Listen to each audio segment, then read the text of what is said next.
कहानी एक ऐसे घर से जहाँ शादी का माहौल है। अरे जैसा मर्जी डेकोरेशन कर दो, पैसों की चिंता मत करो। इतना पैसा जब लड़के वालों को दे दिया तो फूल वालों को देने में मुझे क्या दिक्कत है? अरे धीरे बोलो ना, साफ लग रहा है कि फ्रस्ट्रेटेड हो। अरे तुम तो चुप ही रहो, एक बेटी संभाल नहीं पाई। सारा दिन मैं काम पर जाता था, सोचता था घर पर बच्चों को अच्छे से संस्कार मिल रहे होंगे, लेकिन नहीं, मैडम को तो अपनी किटी और फैशन से फुर्सत मिले तब ना। माँ चुपचाप वहाँ से चली जाती है। समझ में नहीं आता कि आखिर शर्मा खानदान में हो क्या रहा है। कल तक चिड़िया सी फुदकने वाली शीना की शादी यूं अचानक एक मोटे काले लड़के से क्यों हो रही है?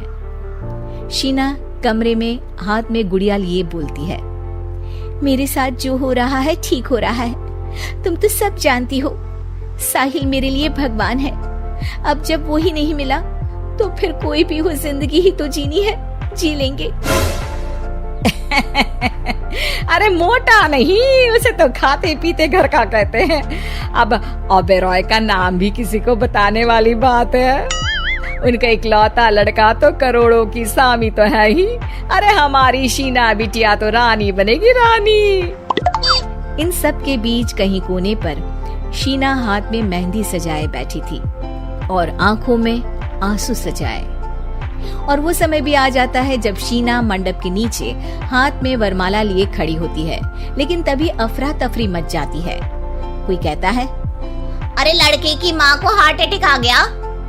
अरे अच्छी खासी थी, कैसे हो गया? अरे कहते हैं ना, किसी किसी लड़की के पैर अच्छे नहीं होते। हो सकता है कि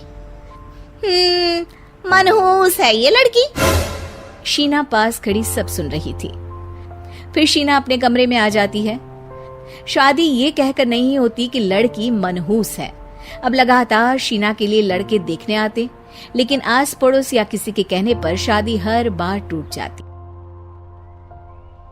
अंकल, मैं काफी दिनों से आपसे मिलने की कोशिश कर रहा था, लेकिन हिम्मत नहीं हो पा रही थी। अरे बेटा, हिम्मत तो हमारी टूटी पड़ी है। वैसे कौन हो तुम? अब मेरा नाम साहिल है अंकल। मैं शीना से प्यार करता हूँ और उसी से शादी करना चाहता हूँ। अरे अब तो किस जात के हो ये भी मायने नहीं रखता। बेटा, मेरी बेटी मनहूस है, ये सब कहते हैं कि इसीलिए उसकी शादी नहीं हो पा रही। अगर तुम शादी करने को तैयार हो तो ठीक है। शीना की शादी साहिल से हो जाती है। अगले दिन साहिल की माँ का देहांत हो जाता है और एक बार फिर लोग शीना को अपशकुनी कहने लगते हैं। अरे खा गई दीदी को ये। अरे क्या जरूरत थी साहिल किसी मनहूस को घर लाने की? पर बुआ, माँ की तो तबीयत पिछले कई साल से खराब थी। डॉक्टर्स ने जवाब दे दिया था। क्या पता ये भी उनका सौभाग्य हो कि वो बहू का मुंह देख पाई।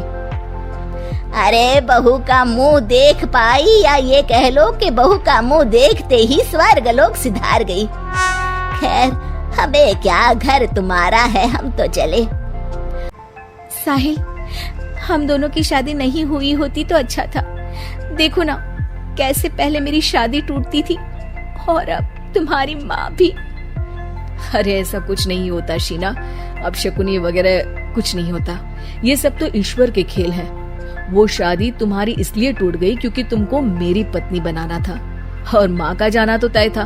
वो काफी बुजुर्ग थी, साथ ही एक ऐसी बीमारी से जूझ रही थी जिसमें डॉक्टर्स भी उन्हें नहीं बचा पाते। अगले दिन, शीना, अरे ओ शीना। क्या हुआ? उफ, कहीं फिर मेरी वजह से कोई नुकसान? अरे नहीं नहीं शीना, तुम जानती हो, जिस प्रॉपर्टी के केस को हम बरसों से लड़ रहे थे उस पर फैसला आ गया, वो भी हमारे हक में। अब हम करोड़पति हो गए शीना। शीना शांत रहती है। अरे क्या हुआ? करोड़पति बनकर तुमको खुशी नहीं हुई? शीना की आंखों में पानी आ जाता है। चलिए जी, कुछ तो अच्छा हुआ मेरी जिंदगी में आकर आपके साथ। साहिल शीना को गले लगाकर कहता है, मेरी नई नौकरी भी तुम्हारे ही आने से लगी। ये प्रॉपर्टी का केस जीता, सब कुछ तो तुम्हारे आने के बाद ही हुआ। फिर तुम मनहूस कैसे?